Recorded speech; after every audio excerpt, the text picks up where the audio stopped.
Hey, Georgia Bigfoot here, working on the 1996 Suburban.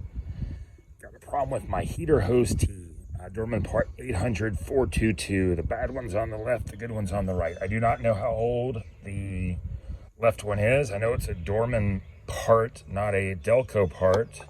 So it's obviously some kind of replacement. How long it's been there, I don't know. I've had the Suburban now for about 7,000 miles.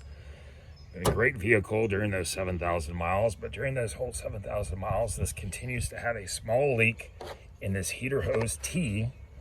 And these are on these vehicles that have the rear air conditioning. So vehicles that don't have rear air conditioning aren't plagued with this particular part. And where it is it's right here, and it's always leaking out a little bit. And I clamped down on the clamps, still kept leaking. It was leaking when I bought it.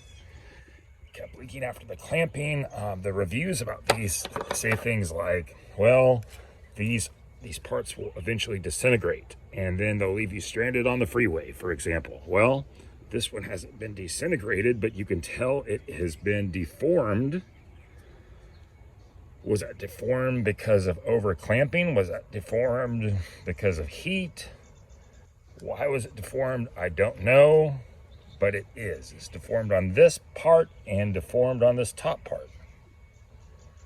This is the new part. Sadly, it's the same material, it's the same company, it's the same part number. Will it do the same thing? Don't know. But I'm going to put it in, and as always with all my YouTube reviews, I'm going to keep you abreast of what happens with it over time.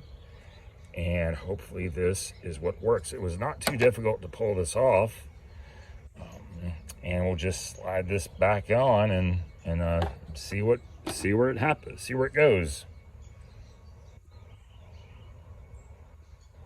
This is the new one.